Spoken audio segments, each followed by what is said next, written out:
I was at an event in Newark once, and this young lady came on. I was going to a juvenile conference committee event, and she addressed me as judge. I mean, there was no reason for her to do that, but it was because of the way I looked. So that was something that really came to mind. And, you know, it's A rude, sometimes an awakening. I've talked to a lot of folks. It's kind of a rude awakening sometimes, getting a different perspective. And Mark, let me ask you a question, because I know you participate in some of the rallies that have gone on here. What impact has it had on you, this whole initiative that's out there? It's been affirming that we have a generation that's willing to put down and sacrifice a lot to build a future that generations before me, for people who look like me, didn't have. So I think it's a movement to affirm people, and for a movement to create like a foundation of equity in this country. Okay. Agreed. And let me ask you also, Javon, what's your perspective? In terms of the in the movement, the impact that when it first occurred, what has it meant to you, and what kind of impact that has it had on you in your life, and kind of maybe how you see things? For me, it kind of unified me with the countrywide struggle that people that look like me are facing. It allows us to kind of have like a solid front to kind of like go about our business. It gives us a kind of like a home base in terms of me. And I think it unified a lot of good, civil rights leaders together through that concept, because now that there's a unified concept, we're having panels, we're having discussions, we're having, different events throughout America where people have to collaborate on this. And whereas before somebody might, think exactly like you, but you'll never meet them a day in your life. But now you can kind of put all that like-mindedness into one solid movement. And I think there's just more strength in numbers, to be completely honest. I agree with you. And speaking about numbers, Pastor, this is for you, Bill. You're pastor of a church, and obviously, or I shouldn't say obvious, but I'm thinking it's obvious that you have a chance to contact and touch more people as a result of the church. And so what have you seen, and how has it impacted you in your life and in your ministry and so forth? Sure. So to begin, let me just say, like, this would not have happened, this collection of people, the four of you and myself, if it hadn't been for something like the Black Lives Matter movement. I met Frank initially working to advocate for people in Orange that really had no voice, no power. I know Mark directly through the Black Lives Matter movement. And I heard about Javon long before I met him, also as a result of the Black Lives Matter movement. And so what it has done, I want to say two things about it. What it has done is it has allowed for a diverse group of people to come together around a particular cause and organize their response in a way that makes sense for them, or for us, because I am Black Lives Matter too, and allows us to kind of advocate for change in a certain way. But the impact on me, at least the initial impact on me, really came from an academic standpoint. I hope you indulge me for a second. We've had multiple movements throughout our history. And I was in grad school when the Occupy Wall Street movement came about. Many of you guys may remember that. And when that happened, we were asked some questions about what we thought about the movement. And it had just started.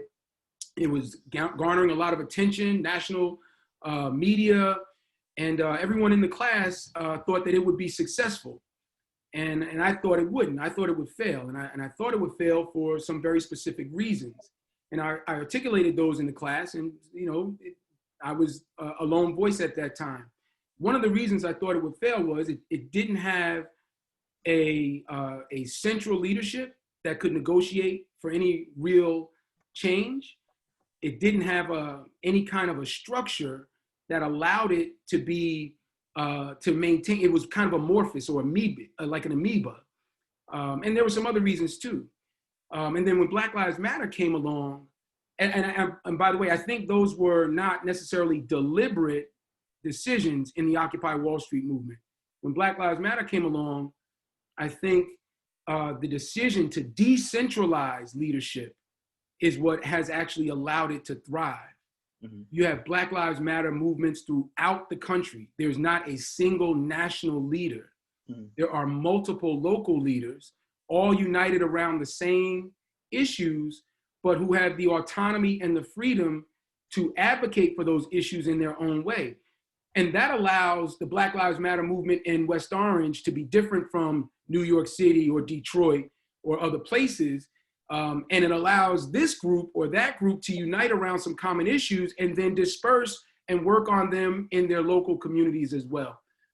So I think the impact from that standpoint, I thought it was pure genius. Mm-hmm. And I know the young brother who wears the vest, I can't call his name right now. I can't remember his name. I can't remember his name, but I know he's one of the leading figures of Black Lives Matter. But the leadership is really on the local level. And I thought that was absolutely genius. I think it was deliberate. It was well thought out.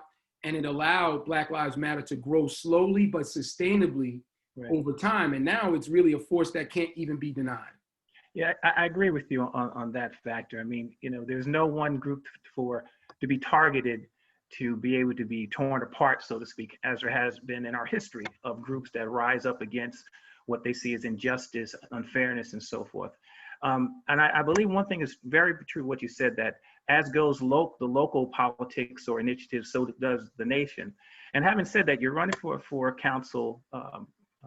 councilman, and one of the candidates coming up in November. And guys, you have some questions with regards surrounding this particular topic on how do we develop change in our, where we are, as opposed to just conversation. What kind of conversation, what kind of questions do you have for Pastor Bill with regards to that? Let me start with Javon. Okay. Yeah, I'll go first. For me, what I would want to know is, how do you plan on helping the administration develop an area, maybe like Executive Drive or downtown, that will have financial, benefits for everyone, not just the upper class or not just, the business people that are moving in, but the town as a whole, because a lot of the development projects that we have, it doesn't really help the town as a whole. Like, it might make some people feel better. Some businessmen come in, they might try to put a mask over it and make it seem like it's supposed to make the city life better, but that's not where we are. We're a residential town. We just need a couple of restaurants and stuff like that to keep people occupied. If you're going to add something, it has to help the community as a whole, because this is a residential town. People come here to live, not party, not eat. They come here to live and have first-class living. How do you respond to that, Pastor? So I think that's a great question. I'm going to take two parts of that. First is Executive Drive. I have already publicly stated that I don't think the usage of a pilot or a tax abatement there is in the best interest of the town. I think that project can be profitable without us giving away our tax base. And when we hold on to our tax base in that regard, then we have the assets or the resources we need to invest in other parts of government and other parts of town in a way that makes sense for all of the West Orange residents. So when we talk about the recreation department, for example, fees have gone up consistently over time. The number of employees in that department have gone down. We've not had any we haven't had any substantial growth in the kinds of amenities, with the exception of Rock Spring Golf Course. So those kind of things can be done better if we have a stronger tax base, and we can have a stronger tax base if we quit giving away tax abatements and pilot programs to developers that don't need it. But to your point about how do we do development that allows the entire town to participate, what I've stated is I have a plan to redevelop Main Street from Mount Pleasant Avenue to Eagle Rock Avenue. And it's one thing to do the development, right? But you have to do it in a way that doesn't gentrify, that doesn't dislocate families, that's not disruptive to the current fabric of community, but actually strengthens it. So I was exposed to a project in Orange. Years ago, I advocated for a project with Hands where they were trying to develop the Orange Memorial Hospital site. One of the most attractive parts of that project was that they had money set aside for local residents and businesses to help them either relocate their current business to that site or start a new business with either grants, low interest or no interest loans. Now, that is how you help everybody participate in the prosperity of a development project. So when we develop Main Street, a big part of that is a town center. 50% of the development contracts will be spent with firms that are owned and operated by people of color. We can make that a reality. That's how you have social justice. When we cry out for social or economic justice, it's not just so that we have a seat at the table and we can say something, it's so that we have some influence over how those decisions are made. So when you're looking at $200, $300, $400, $500 million worth of investment, and you can direct that to firms of color, preferably firms that are owned or operated or invested in significantly by West Orange residents, then you can really make a difference in those firms.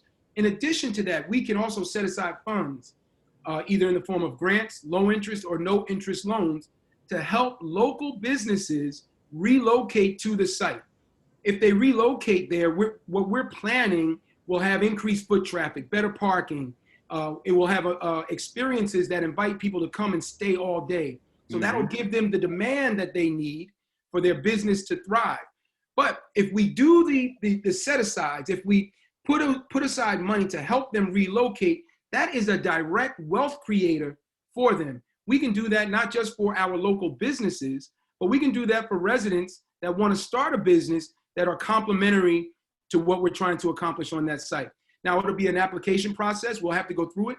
But the important part is that we can make those kinds of decisions. By we, I mean those of us that are on the development, that are leading the development. We can make those kinds of decisions in a fair way for all of West Orange to make sure that we participate in the wealth creation and the prosperity that comes along with the project that size.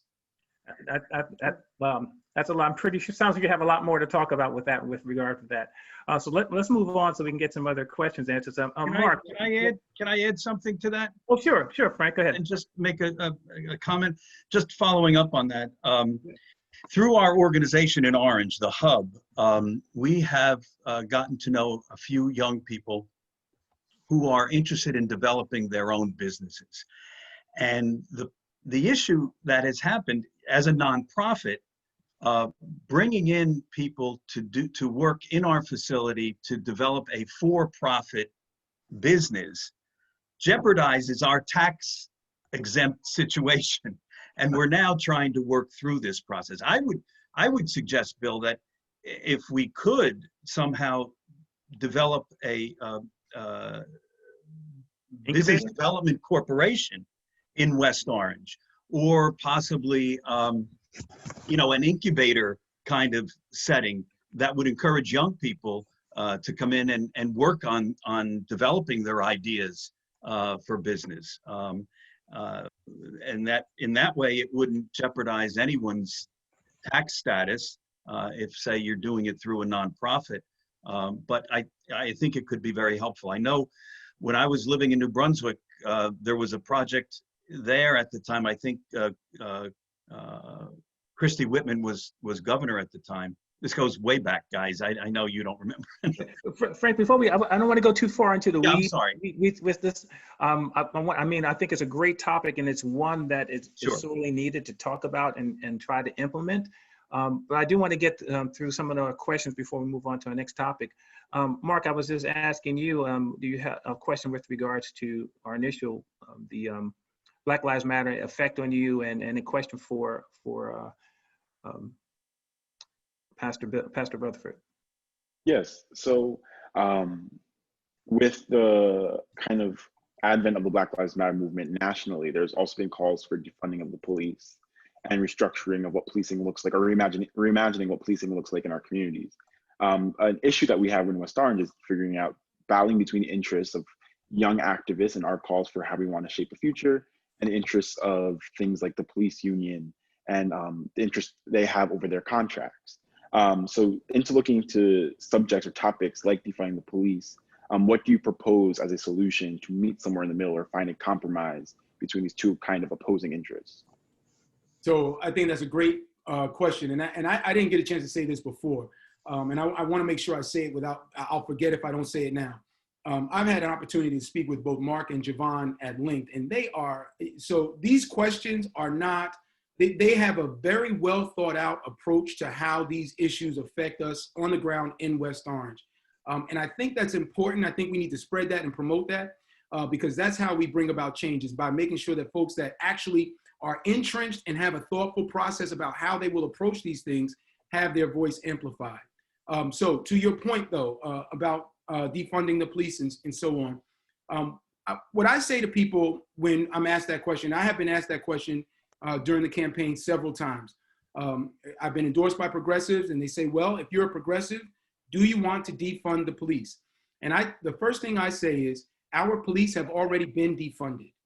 This is an opportunity for us now that they're in a contract negotiation and they've already been defunded. This is our chance to actually reimagine the police force in a way that makes sense for all of us. So what does that look like? Well, and how have we been defunded? We would normally have about 125 police on the force in normal times. Right now we have 85.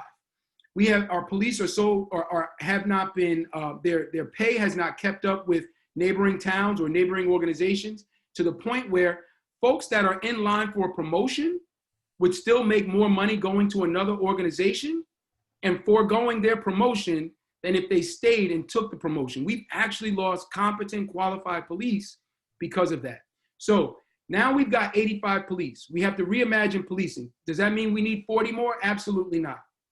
It means that we have the opportunity to hire mental health workers and social workers to do some of the job that police have been asked to do that don't require a gun and a badge. And as we do that, we can look at what their responsibilities are. There's some low-hanging fruit there too. You know, often we have police working side jobs, babysitting the utilities workers on the side of the road, for example. They don't need to do that. You don't need a gun and a badge to do that. And I know there's some contracts and some language around that, but this is our opportunity to reimagine that and redo that.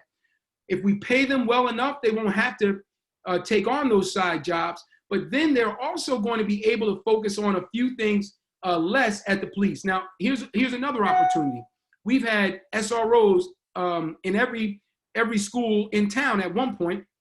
I believe now it's only in the high school. We have a SROs for people listening in, Bill. SROs are security resource officers. They're generally police officers that are stationed in the school. If you look at the middle schools and the high schools, which is primarily where the argument is that you need them, you would need at least 10 or 12 police to have an SRO in each school, because they're not going to be there every day. They're going to be sick days, vacation days, so on and so forth. By removing that responsibility from the police, and we don't need those 10 or 12 officers. So as we rebuild, we can rebuild with, we can add police, but we don't have to add 40 police, because we can take some of those responsibilities off their plate. And it's been done before. So East Orange right now does not use police in their schools. And I don't think anyone would argue that there is there are less issues in those. I mean, there are less issues in those schools than in our schools. I would argue that there are more issues in the East Orange public schools than there are in our schools, and they don't use police in the schools. So this, when we talk about defunding the police, we can talk about now, since we've been defunded, how do we reimagine, how do we redevelop, how do we invest in the police department in a way that makes sense for West Orange? I had a conversation earlier. I'm coming to you in 1 second, Rich. I'm sorry, but the purpose of this was to have a detailed conversation. Mm. I had a conversation earlier today with a group that I hope will endorse me, and we were talking about this very same issue. You know, we don't have cops here that are killing people. That's just not what we have. We certainly have a use of force issue in some regard. We've seen what those reports are, but we don't have cops that are killing people, putting their knees on necks, and doing that kind of stuff in West Orange. Now, we want to make sure that that doesn't happen, but our response shouldn't be the same as Minnesota. Our our response shouldn't be the same as, some of these other areas where they have I mean, you saw what happened with Breonna Taylor. She still doesn't have justice. So our response should be appropriate for what we're doing here. And as we reimagine the police force, it should make sense for West Orange. And I want to have that debate. And I'm really interested in what all of the panelists have to say about it. Yeah, but one thing I wanted to interject in here in terms of the narrative, when you hear the word defund the police, it's been publicly stated that it's like getting rid of the police, and that's not what the whole concept was. It was restructuring funding within the police department so that other services can be provided that helps to reduce or eliminate the challenges when police show up to homes that may have mental abuse in the house or mental illness in the house, where police officers are not capable of de-escalating that scenario. So it's not to get rid of police and so forth. I just wanted to put that out there because that's the narrative that's been played over and over again. I don't want that to be our narrative today. So that's why I want to put that out there. So one of the things that I hear throughout this, well, one of the reasons I think we're having this conversation is, the other element of here is diversity. Those people who are involved in the decision-making within our administration, within our police force, and so forth and so on. And so I believe that diversity in those areas is a big issue when it comes to making decisions that are a reflection of people who are of color, right? Versus another group. So how do you guys feel about that narrative? And that can go down the list of whether it's administration, whether it's in our police force, whether it's in education. So let me start with Frank this time on that, the diversity as it's being represented now. You can say on local level, state level, whatever. Yeah. From my observation, from my perspective, I do not think that there is an appropriate amount of diversity within, practically at any level. I think that certainly on a local level, when you have police dealing with people directly, when you have school administrators dealing with people directly, there needs to be a certain commonality. And I think as a role model, if maybe a minor thing, but certainly as a role model for young people to see successful people who look like them, who are part of their heritage. And I think that's very important. I think we need it. I think we need it. How do we get there? Yeah. That's the biggest question. Hey, let me ask the young guys, because you guys are coming up. I know what I went through growing up and near Frank's time, and potentially also Bill's time too. Huh? I thought you were going to say my time too. You guys are older than me. I'm just saying.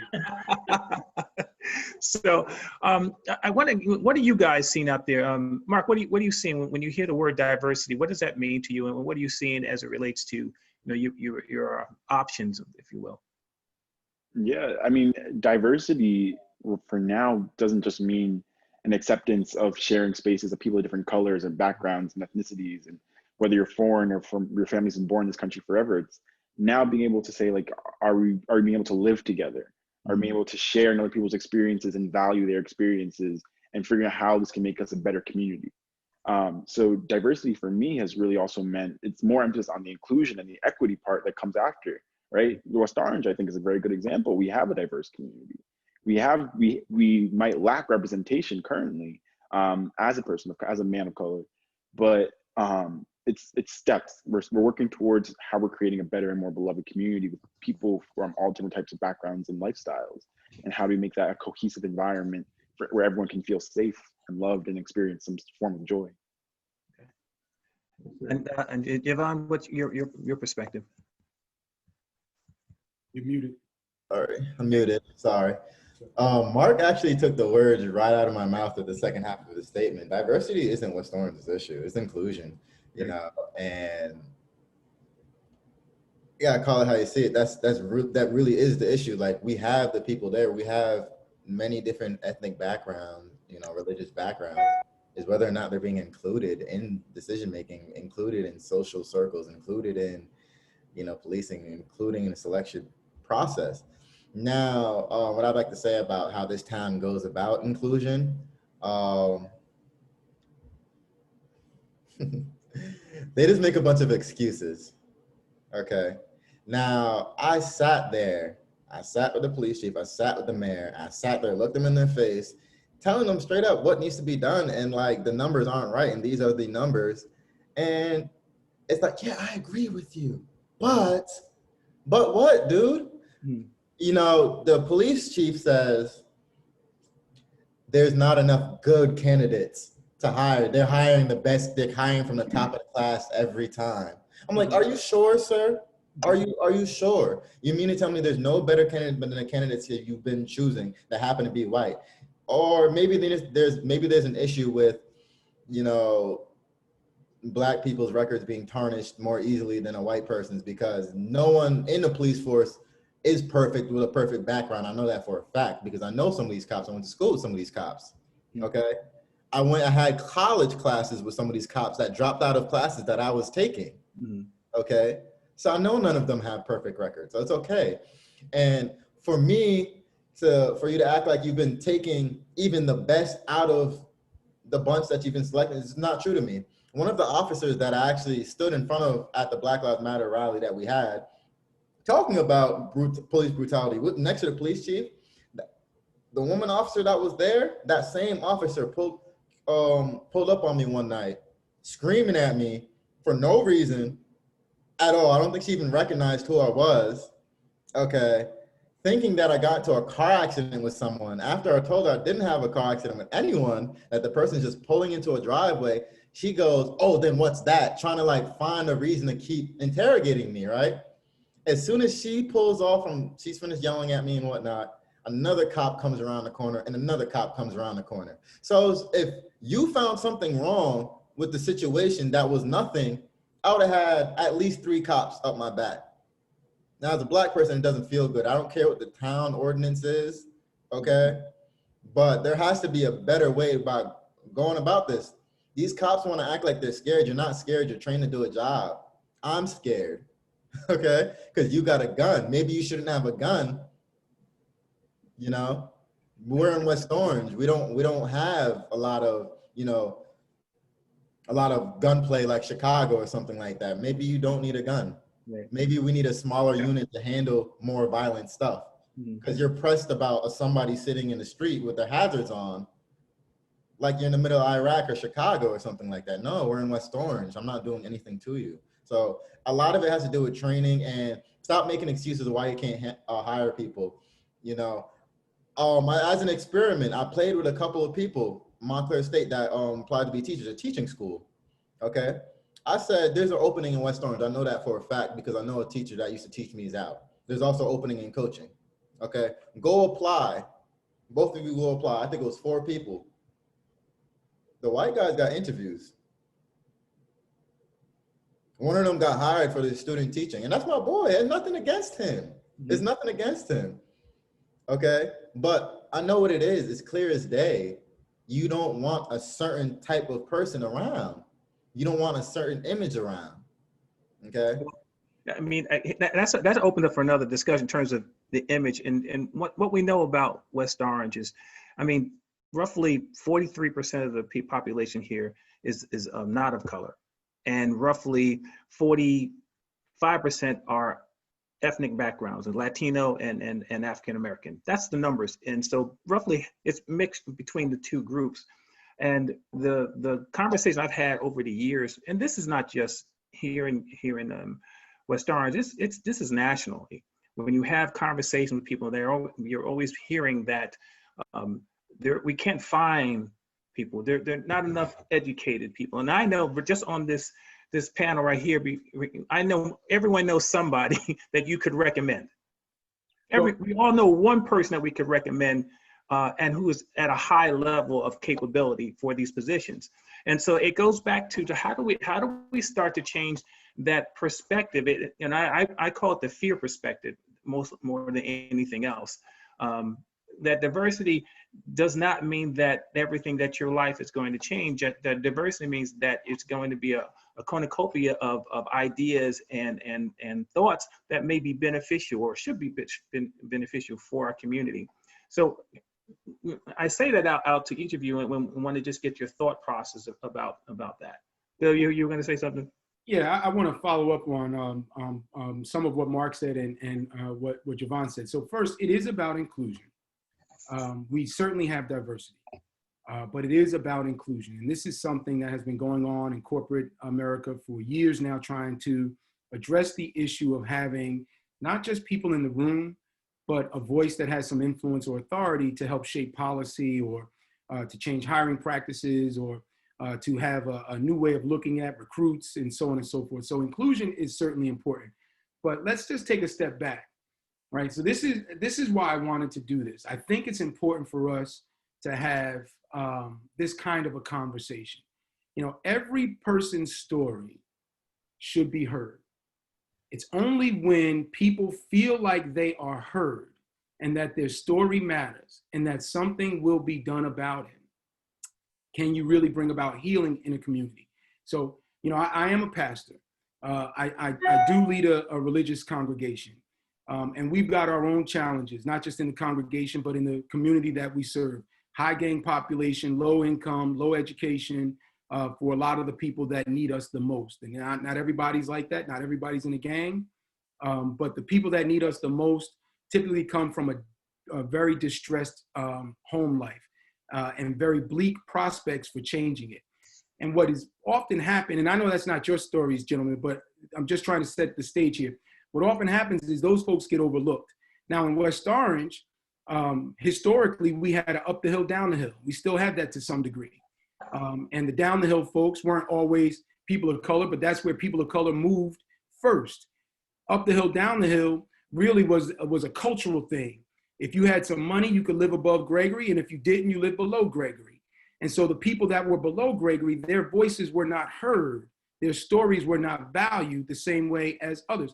And that has carried over throughout the years. It has changed somewhat. So now you have immigrants taking the place in some cases. You have Muslims taking the place in some cases. Black folks have always been overlooked and kind of shut out of some conversations. But the way to begin to change that is to take a moment, sit back and say, okay, let me listen to my neighbor. Let me find out what they're going through. And then if there's something that we can do to address that, let's do that. If we shut out the voices, we'll never have the inclusion that these gentlemen are talking about. If we don't extend the conversation to uncomfortable topics, we'll never have the inclusion we want.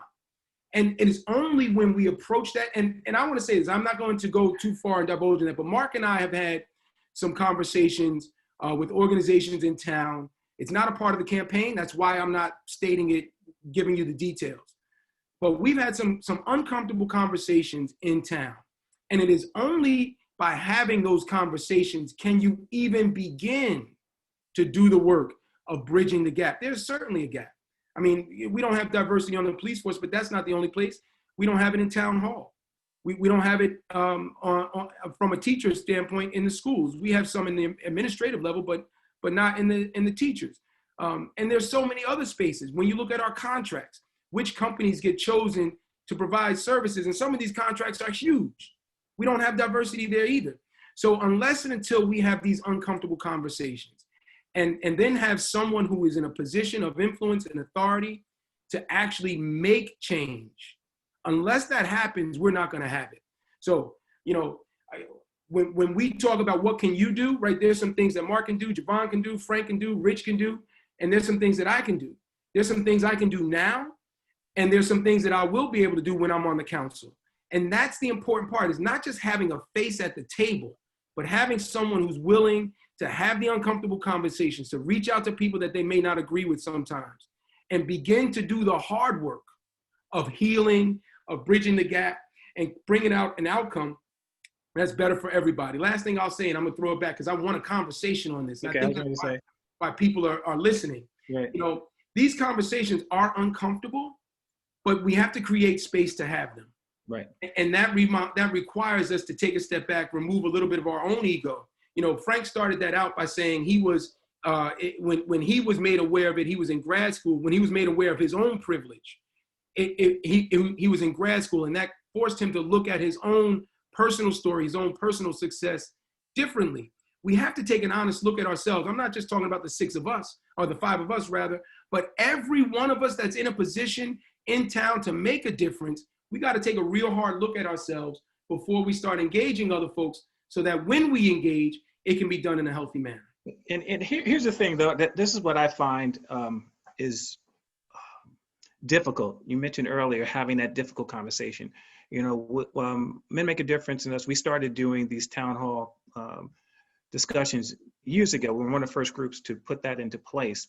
What typically has transpired was that there was always a little bit of a wall that went up for fear of losing what they had. There are what I call people who've been here in a long time, townies who maybe have grown up here and so forth.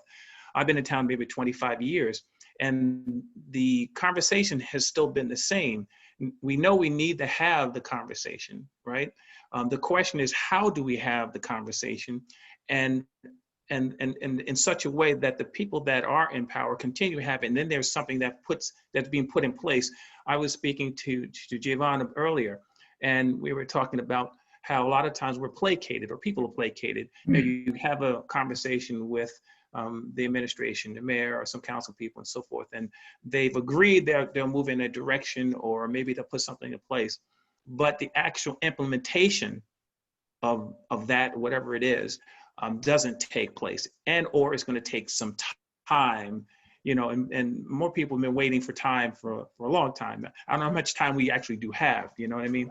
So having said that, how do you guys propose, or what would you propose we do to kind of push for a conversation more than just today? I mean, the objective of True Talk Matters is to continue having these conversations on a regular basis, not just for West Orange, but, you know, just because it's the same conversation that's going on nationally.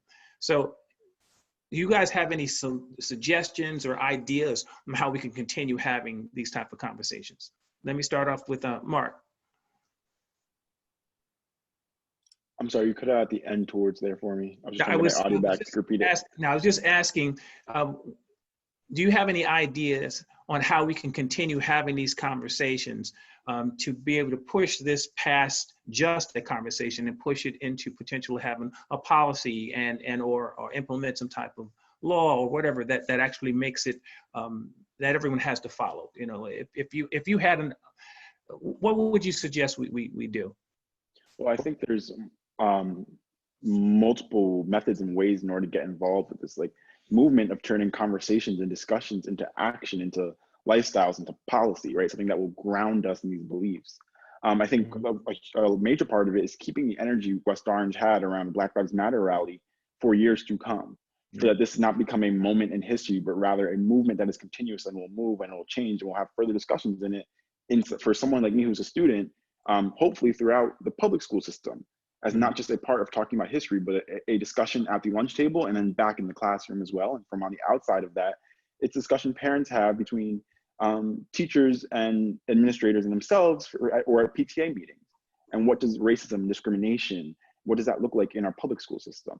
That can extend beyond and also into our town areas, right? Is that why do certain areas look nicer, or look like they have more funding, or that their children receive some sort of better resources than other people's children in the same town? These conversations turn to policy when you should be able to know and have access to the people who are in leadership, the people who are sitting in your municipal governments, who have authority over these decisions. And we can express these concerns and these grievances, whether it's at a PTA meeting or at a town hall, or whatever it will look like with this future of COVID. It's the ability to have your grievances heard and those be responded to, but not just responded to, but answered in the form of policy. I think the operative word is answered for the policy. And Javon, your thoughts? With this, I believe that people need to be, okay, I'm not muted, cool. Yeah. People need to have these discussions brought up to them publicly, like in front of everybody. So it's, at the end of the day, call them out on it, call people out on it. You know what you're yes, saying? because it's not a bad thing. At the end of the day, you have your job. You won already. I cannot like you all I want. You won already. Now let's do your job. You know, I'm not calling you out to be, you know, to make your life hell. It's that something is not being done right and you're avoiding talking about it. You know, it's weird to me that you can take on a job, a bunch of people ask a bunch of questions about something and you pop on to answer the question when you see fit. But if it's something that's slightly incriminating, you don't feel like the need to, you know what I mean, speak on it or at least clarify, because at the end of the day, not everyone hates you, and I'm speaking indirectly to him. He knows what I'm talking about. But not everyone hates the guy.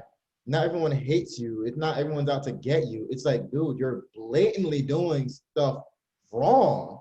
Right. We're blatantly not getting progress. Right. What's going on? So now when you ask it and make it public, everyone starts to see that. Everyone's being controlled by media right now. Media is always a product of controlling it. At the end of the day, you got to be able to kind of angle it towards yourself, so you can be able to angle it by publicly asking the question. So at least when an issue is not solved and a debate comes up, you're like, well, I asked you, I gave you a chance to talk about it, you know, under different circumstances, and be transparent about what's going on and help the people understand, and you chose not to respond. You know, it's interesting. I'm going to segue into another portion of this. We talk about progress. I think that's really what the dialogue we're really having is all about. Progress in whether or not Black Lives Matter and what do you do about that? Progress in diversity, how do you do that? Inclusion as well. But the other portion we mentioned earlier, which I think helps everything else, is that inclusion and diversity and financial gain in town. Now, you were going on talking about the narrative about our economic development in town and progress and some of the things that are moving ahead. But let me ask you a question. When you guys look around the cities, you know, you look into our neighboring cities, you know, Montclair, you look at Orange, even you look at Maplewood, South Orange, and they all have these centers of basically of community there, where, you know, when people in West Orange talk about going out, they don't talk about going downtown West Orange, right? That's not the conversation that's happened. Although I believe we have enough space to create that type of center that would allow for everyone to participate in the growth of West Orange. We've had the golf course put on. Now, I play golf, but I don't know how many people in town play golf. You know, so I don't know if that overall was the best use of funds to build up West Orange. Now, maybe they have some other thoughts for it, but I don't know. So when you compare West Orange, or if you would compare West Orange to our neighbors around, what would you say? What do you see going on that you don't see here? I say stop comparing them. Well, what's that? I say stop comparing them. I say don't even look at these other towns.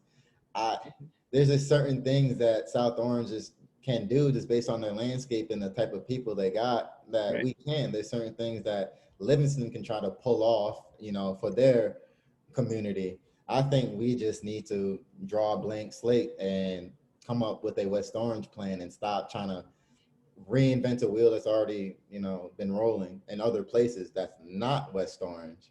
You know, anybody not from West Orange would tell you West Orange is a completely different town than every town around us, no matter how hard we try to like look and try to like copy them. Right. You know, well, I'm talking about the whole idea of progress in town. You know, how do you mentioned earlier about the inclusion piece and how do we do things that are inclusive of the people here, whether it's you know, places to go, like Bill mentioned, places to go and bringing businesses in, things of that nature. You know, when I talked about when I talked about looking at these other towns, I was really just talking about looking at what you can do in your town. And then implementing that, whatever that is for your town. Every place has its own characteristics, and so I'm looking for, you know, conversation. What do you guys think that? What do you think we need here? When you think about growth and progress and development and so forth, what do you think? What would you like to have here? Maybe that's a better question. Maybe start off with. I know Bill has some ideas. Frank, what do you see? Well, where I'm looking, I'm close to South Orange, and I sort of focus on South Orange a lot of times when I'm less than a mile from the village. Yeah. And so we walk to South Orange and, go to a restaurant or go for coffee. And, that's kind of a cool thing. But South Orange West Orange is so big. I mean, it really is huge. From the point that I am on the, on the South Orange border up to Verona, I mean, it is a big area. And as the gentlemen have pointed out, there's different groupings of neighborhoods, and I'm not exactly sure. I mean, our downtown is just it just seems so non-centered, and I think we might need more than one area of a downtown area. That's what I was getting at. Yeah, that's what I'm saying. I mean, the idea that there's no one. No one thing, but I know Mark wanted to make a comment. Mark, what's your thought? Yeah, actually going along with Frank's idea of having, I guess if you want to call it a downtown elsewhere, is that West Orange might need more community spaces that feel like where people can get to know one another and feel a community the same way. If we want to use a comparison, even though I do agree with Javon that West Orange is unique, if we want, downtown centers are often places where people congregate, where people can go out to eat or do what they need to do for that day, but have the service they need right there within their own town community. It feel familiar and at home. I think the other part of it that we really have to focus on, though, is that West Orange, when we tend to develop, it's at whose dispossession or who is getting the short end of the stick when we are trying to advance our community to compete with our neighboring ones. I think what makes us unique is that we want to and we want to have these community spaces and environments without the dispossession of our community members who've been there before. We want to have another community center or a park or a playground or more restaurants to create a little, center of town area, right? To keep it so that the uniqueness of West Orange's diversity on all levels, financially, racially, ethnically, can still congregate and have a meeting point, right? Have a space to share without anybody feeling like they are being pushed out. I got that. The inclusion, that whole inclusion piece of the pie.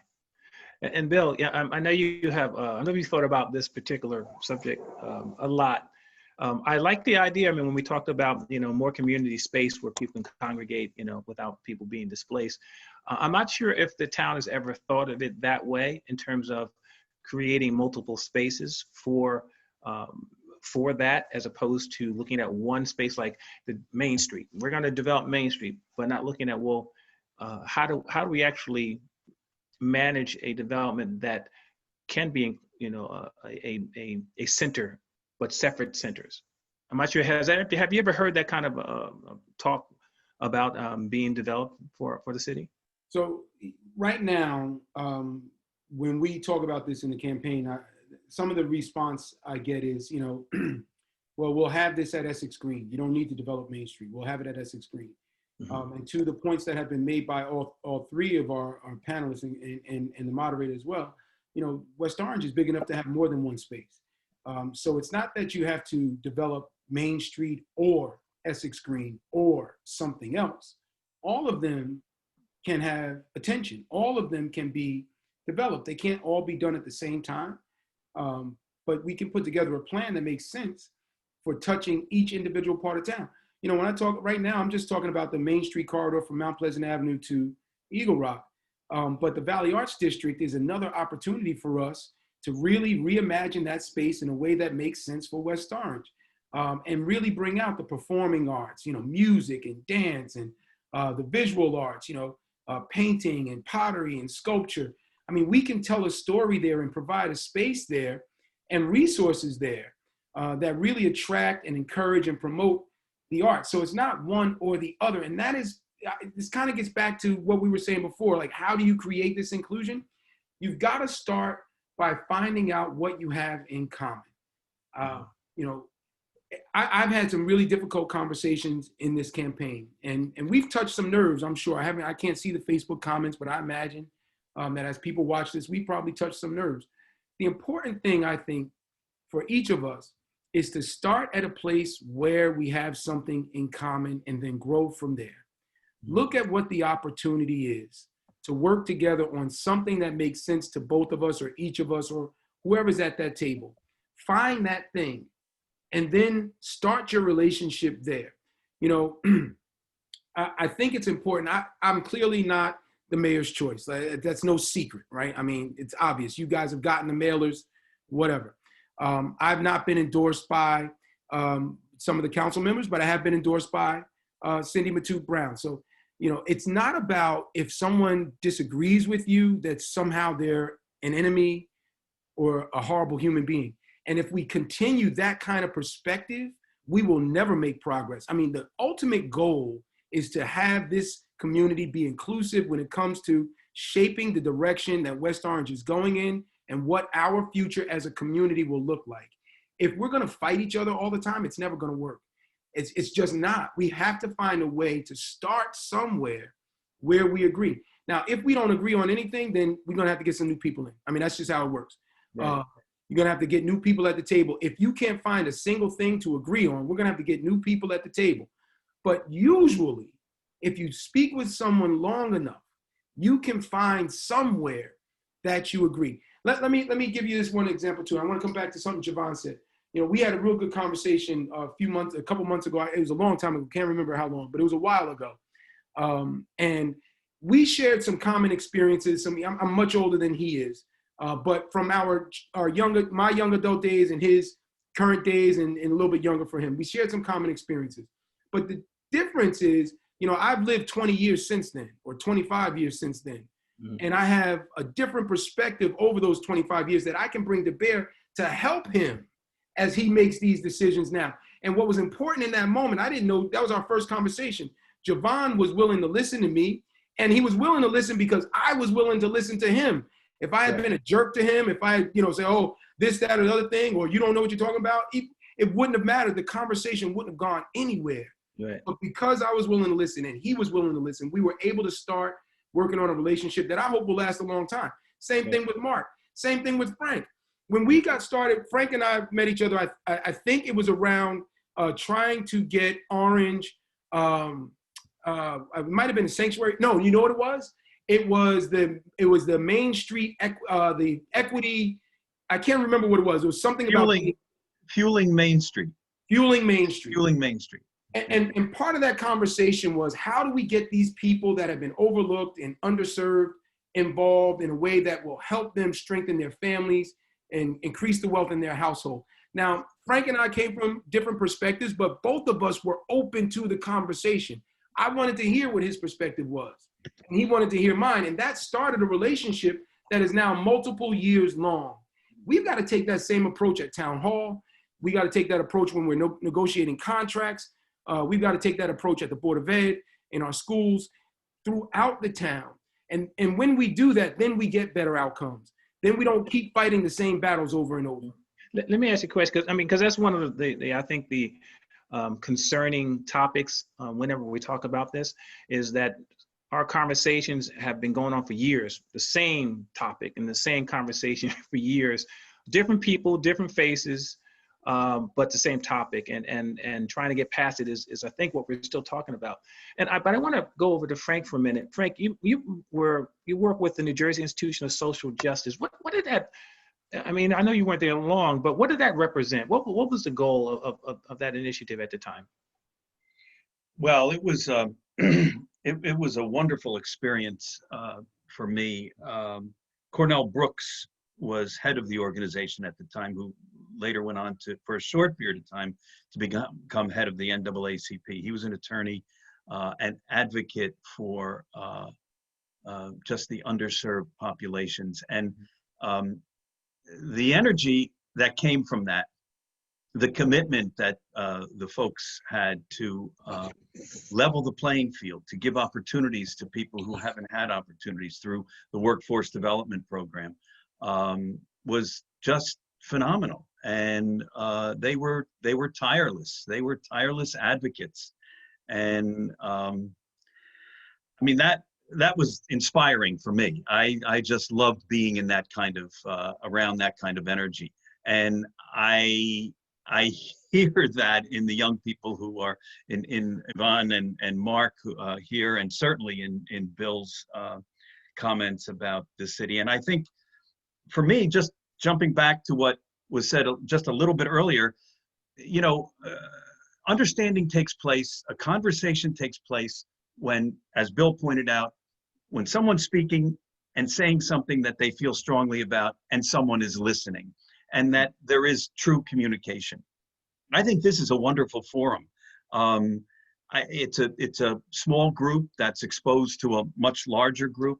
It's a very comfortable setting. I would think that if we could invite, you know, the mayor to come on, if we could invite business people to come on, and have a real conversation like this, maybe, you know, somebody once said to me, a therapist actually said, I'm not pushing you because I prefer to err on the side of kindness. Mm-hmm. And I think that kindness and understanding is a big part of, you know, of moving things forward. And I know all of you have that as your interest. So I will tell you this, that it's the conversation we're having today, I think we're all fairly like-minded. It's very easy to have this conversation with the group we have today. The challenge is when we bring in, and the goal will be to bring in other different points of view on these subject matters, but more importantly, we want facts and figures. A lot of times, I think people are speaking out of passion and just singular belief without any facts and or figures to justify that thought process. I've actually lost friends on some of the Black Lives Matter issue, right? Because they were willing to listen but not hear me, right?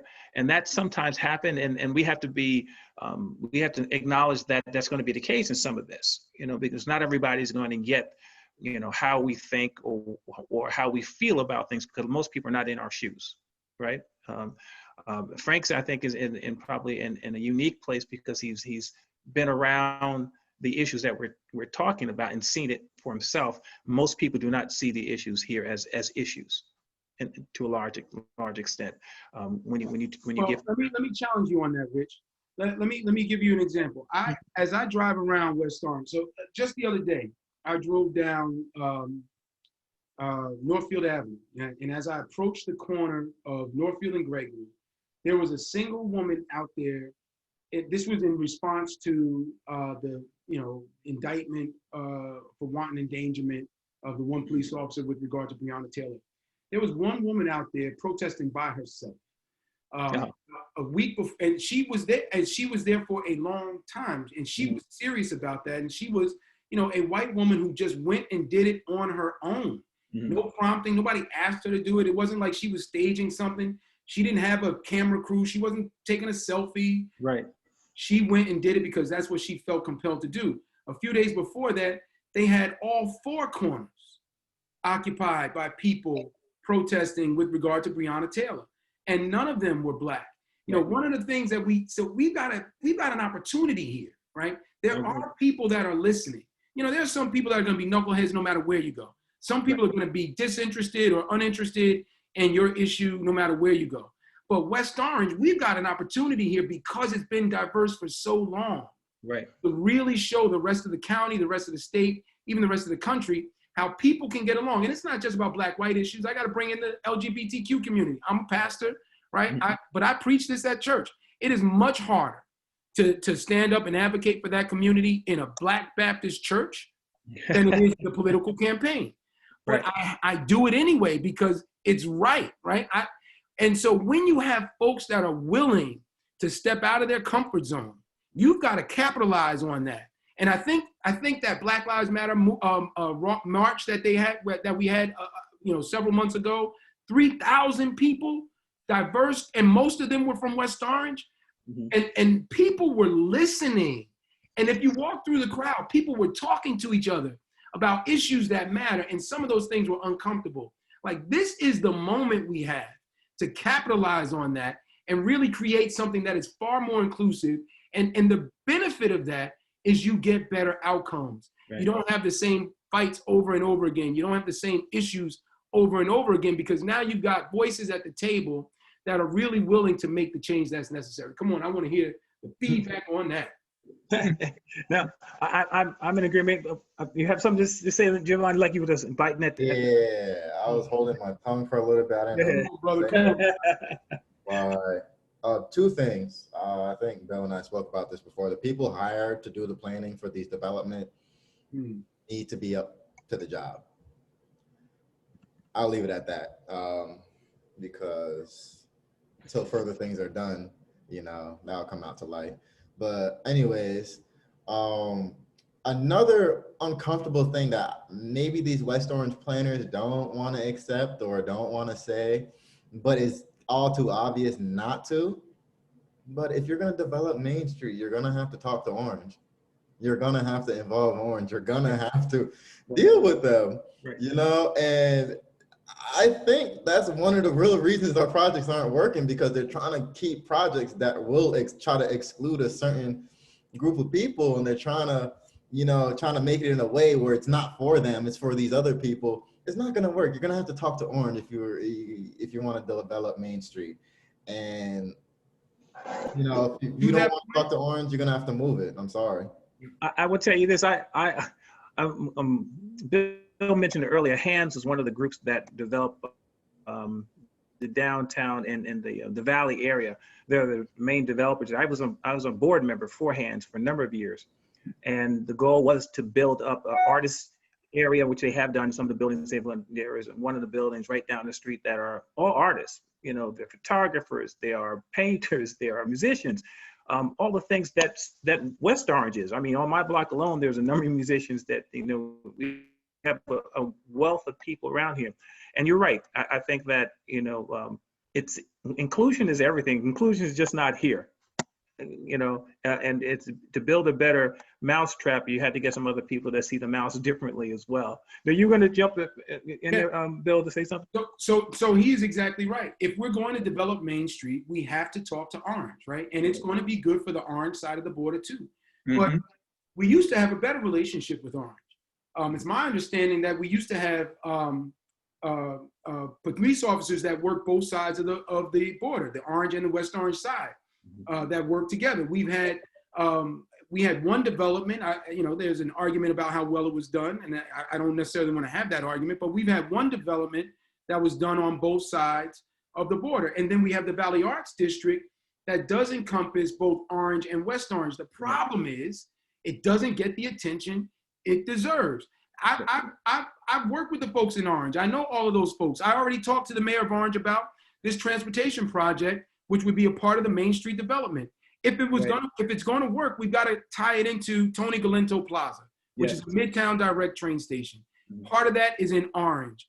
Main Street below Scotland Road is not a county road, it's a city road. Orange controls that.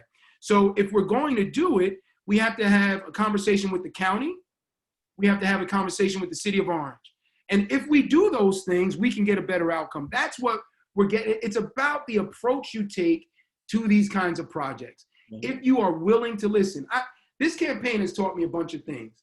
I've had to meet with some people that I knew were not friendly to me going into the meeting. I had to meet with some people that had a preconceived notion of me before the meeting. And then I've had to meet with some people that I upset, didn't even mean to, but I upset them and I still had to go and talk. And if we bring ego into those meetings, you're never going to get a good outcome.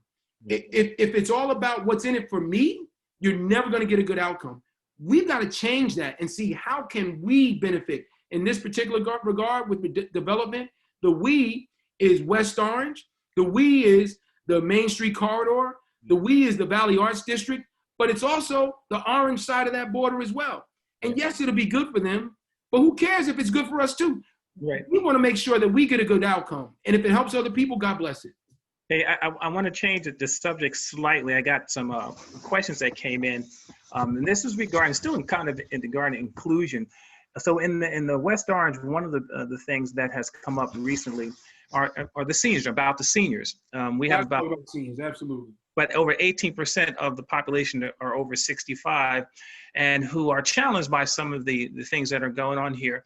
And one of the questions that came in, I get from the group was, how can we engage seniors to participate in West Orange events and activities? And that means providing some type of transportation. I guess this would probably go more toward you, Bill, as a person running for office here. How would you be able to help the seniors to meet some of that goals? I mean, because we're always having activities, but you want to include them. So what will be your thoughts? So we have a couple of opportunities. First one I'll say is with Rock Spring Golf Course. Rock Spring has a fabulous pool. Needs some attention, needs a moderate investment. But if we make a smart investment there, we can improve that property and use it in a way that makes sense for seniors. At no cost, because we already own it, right? We've already spent the money on getting it.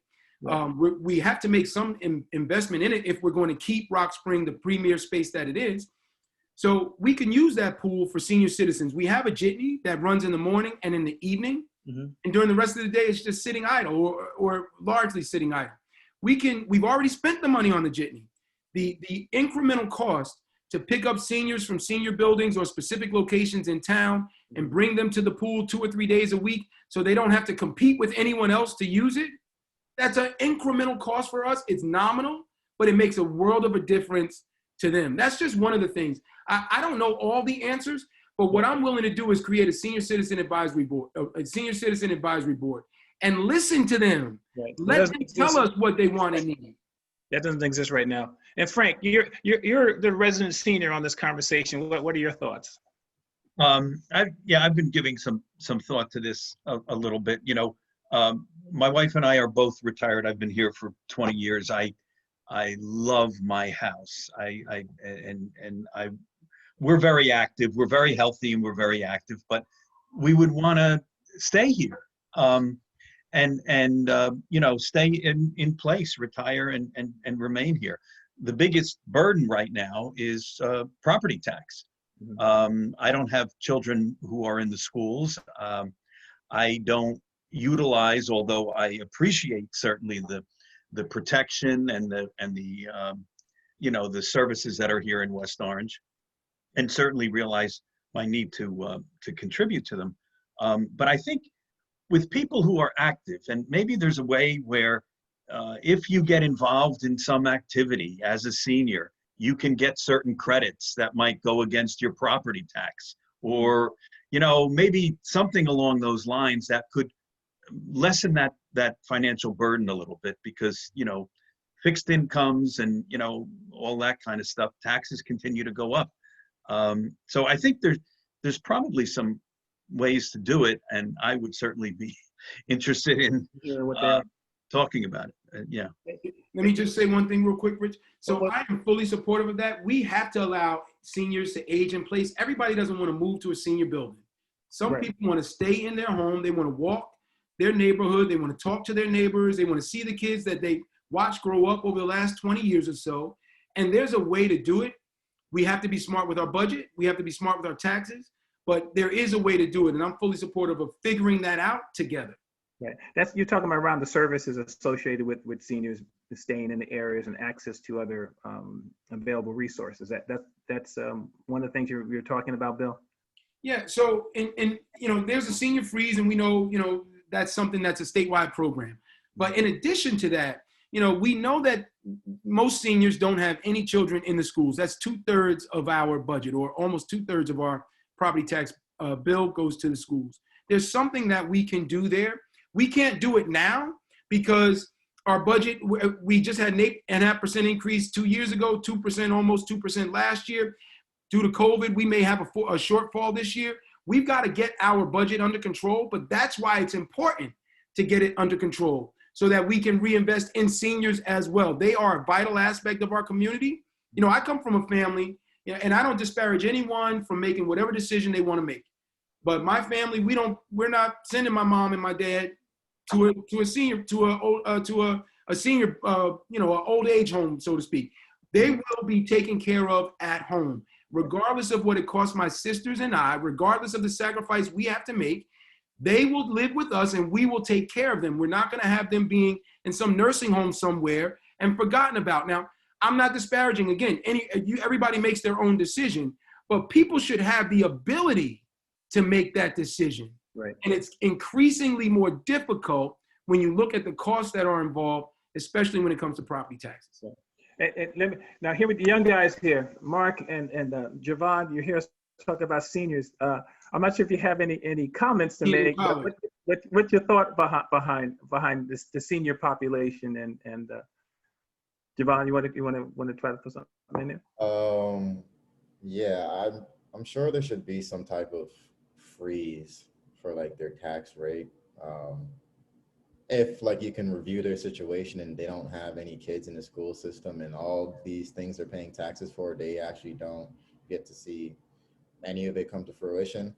I think there has to be at some point a tax freeze for them. So it's like, okay, yes, you're living here, you're paying taxes, but you're not going to be paying at the same rate as someone else. So getting old won't be such a bad thing. Hey, I can't wait to get old. I'm going to stop paying taxes.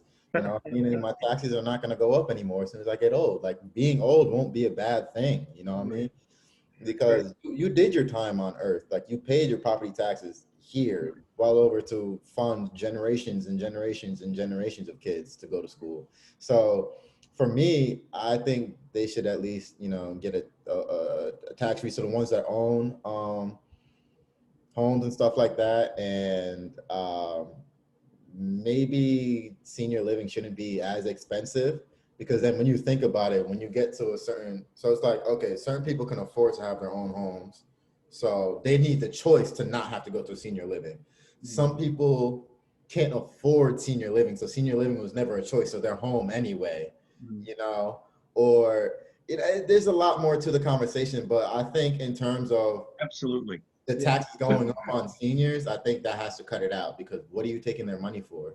Right. Like, it's almost like, you know, they can't take their money with them when they die. So you're trying to take as much money from them as you can. Like, it looks so bad. That's pretty funny. I'm not a member of the elderly community, so I don't know if I'm their best advocate, but I definitely do believe that West Orange can do better in providing incentives to essentially retire or enjoy your retirement in this town, right? There are plenty of elderly folk who have been pillars of the West Orange community for a long time now. And how do we give back to people who helped create this community that we enjoy right now, right? I think the best ways are to provide the opportunities to have access to events, like you said, having the jitney run more often, or creating those events where our community can get together and safely, or whatever the environment might be. But for us to meet one another and bridge those kind of age gaps, that from what I can see coming from a young perspective. I also think I work at, shameless plug here, I work at Mark and Julie's Homemade Ice Cream since high school. And obviously there's the Shop West Orange like tax incentive, basically, that when you shop locally at West Orange towns, you receive some benefit on your end on your taxes. And primarily elderly folk who use that. How do we expand on those kinds of opportunities so that we can have more community involvement with our elders and people of that generation? I like that. Where's the ice cream place you work on so I can come by? Mark and Julie's Homemade Ice Cream on Pleasant Valley Way. Hey guys, we're getting ready to run into that hour where we're gonna have to cut this off, reaching the 5:30 time period. It has gone by fairly quickly. I'm very, very happy about this. And then the first voyage of the True Talk Matters conversation, then we plan to have more like this, you know, sponsored by, along with Men Make a Difference, so we can keep the narrative, as Marcus said, keep that energy going within the community and potentially nationally.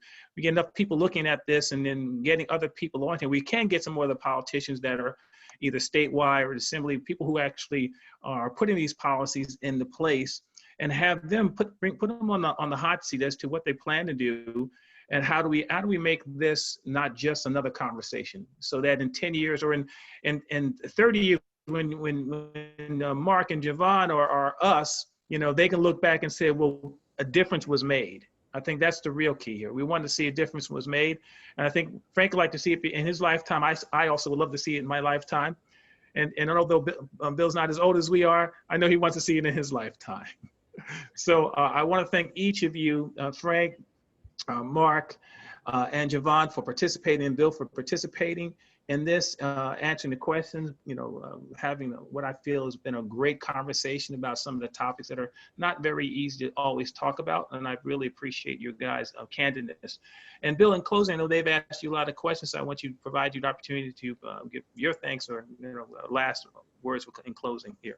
So I wanted to circle back on a couple of comments really quickly that were made earlier, and I think are important.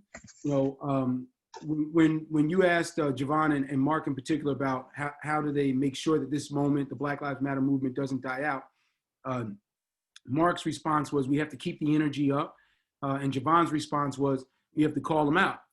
We have to speak publicly to the powers that be. And Mark's response was, we got to talk to the people, basically organize, make sure that people stay engaged, stay involved. And I think both of them are right. And in the process, when you have both sides of that coin, you're able to put pressure in ways that make sense for us, right? Because that West Orange demonstrates the way West Orange demonstrates, or advocates the way West Orange advocates. But in the process, we've got to have a channel for people to actually have a real conversation about how do we implement the change. Right. And I think that's critical. So absolutely hold people accountable, absolutely organize for the issues that matter, but make sure that you have a relationship with someone in a position of power that will hear you, that will work with you, and that will look to implement or execute on the issues that you have. I wanted to circle back on one other thing. Frank talked about an incubator. That's what the Edison factory was, right? I mean, that's what that was, right? And it was the most successful one in history. Mm-hmm. So if we don't take that lesson and apply it here, we really are leaving, we're leaving a huge opportunity on the shelf. Years ago, when President Obama was in office, he set up a green energy fund of some sort where municipalities could get grants and low interest loans to retrofit warehouses, so that they could make, like renewable energy, rechargeable batteries and mm-hmm. solar panels and things like that. Most of that money was left on the table. We've got to look at those kinds of opportunities and see what makes sense here. I mean, because part of what made Edison successful, part of what built West Orange, was that people were able to walk to that factory and earn a decent wage and go home and spend their evenings with their family. Right. They were able to use their talents in a way that made sense for them and gave them a competitive wage, and then spend the rest of their time at home. So that is something that's unique here that we can capitalize on. And the last thing I want to say is, look, we didn't talk a lot about it. And for whatever reason, in many of these meetings, we don't get to it early enough. But seniors are a critical part of this process. If we don't honor their voice, if we don't bring them to the table with all of the wisdom and insight that they have, we are, again, leaving an opportunity on the table. I'm not the wisest guy in the room, but I'm much more wise than my children. So I give them what I have so that they can be better prepared, so that they can do better than I did, right? And I trust the same thing comes from my parents. And that's just how you build the fabric of community. So we've got to listen to those voices, and it can't just be on the side. It has to be a formal, structured way. So, I mean, those are my thoughts. I'm glad we had a chance to discuss some of these things. We didn't get to campaign finance reform, which I was hoping we would, but maybe next time. Maybe next time. Well, as I said, this was a discussion. We had panels asking questions, and we got to what we got to. Again, I want to thank everybody for participating in today's True Talk Matters, again, sponsored by Men Make a Difference in Us.